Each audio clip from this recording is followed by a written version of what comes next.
Brought to you by Techno Camon 30 series.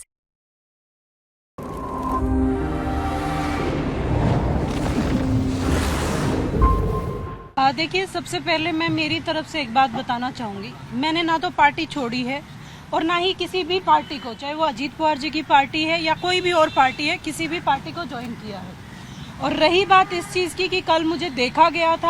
देखा तो सुप्रिया ताई को भी गया था जब एमएलए अजीत पवार जी के घर बुलाए गए थे, जब पार्टी का स्प्लिट हुआ था उस समय देखा तो सुप्रिया ताई को भी वहाँ 2 बार गया था। तो क्या उन्होंने अजीत पवार जी की पार्टी ज्वाइन कर ली?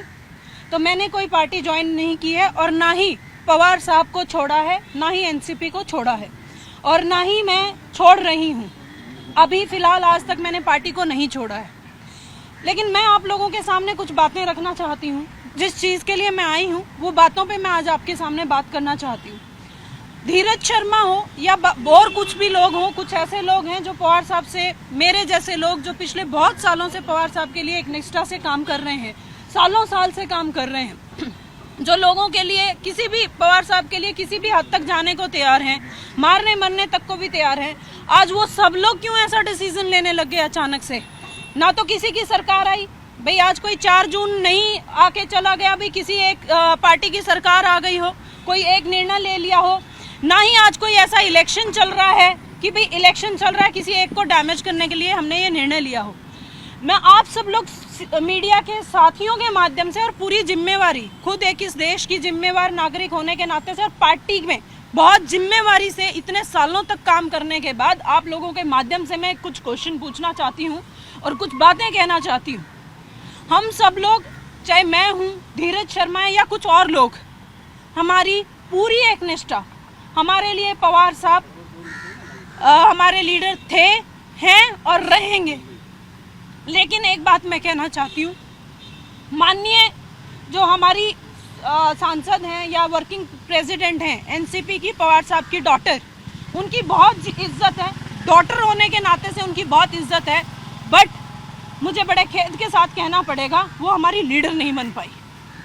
सुप्रिया सुले हमारी लीडर नहीं बन पाई और उनकी वजह से या उनके आसपास के कुछ लोगों की वजह से हमारे जैसे जो एकनिष्ठ लोग हैं, जो पवार साहब के लिए कुछ भी कर गुजरने को तैयार हैं, आज भी वो लोग निर्णय ले रहे हैं और पार्टी को छोड़ के जा रहे हैं। मैं आप लोगों को बड़ी जिम्मेवारी से कह रही हूँ, मैंने आज तक पार्टी नहीं छोड़ी है, लेकिन जल्द मैं भी पार्टी छोड़ने का निर्णय लूँगी और मैं किसी पार्टी को ज्वाइन नहीं करने वाली। मैं ये भी कह रही हूँ कि आप लोगों को लगे कि प्रोपोगेटेड है और मैं जाके कल अजीत पवार जी को ज्वाइन कर रही हूँ या बीजेपी को ज्वाइन कर रही हूँ या कांग्रेस को या एबीसी कोई भी पार्टी, मैं फिलहाल कोई निर्णय नहीं लेने वाली। मैं यहाँ पूरी एक निष्ठा से बैठी हुई हूँ। पवार साहब की वजह से हम आज तक इतने सालों से, पिछले बहुत सालों से हम किन्हीं बातों की वजह से सफ़र कर रहे हैं और जो ताई के आसपास के कुछ लोग हैं वो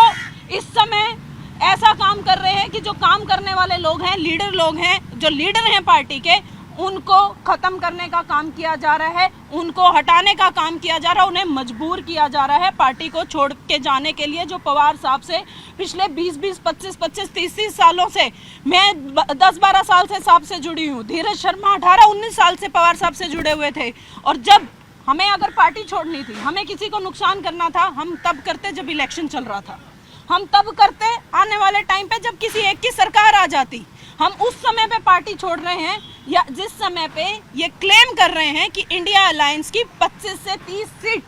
यहाँ पे आने वाली हैं, हम उस समय पे ये निर्णय ले रहे हैं और बड़े खेद के साथ हमें ये निर्णय लेना पड़ रहा है और बड़े खेद के साथ मुझे कहना पड़ रहा है, पवार साहब हमारे लीडर थे, हैं, हमेशा रहेंगे, वो हमारे देवता थे, हैं, हमेशा रहेंगे, लेकिन उनकी डॉटर की एज अ डॉटर बहुत इज्जत है, बट लीडर बनने में शी बिकेम टेरिबली फेल्ड। उन्होंने अपने आप को लीडर प्रूव नहीं किया और इसी वजह से हमें ये निर्णय लेने पड़ रहे हैं। Thank you so much.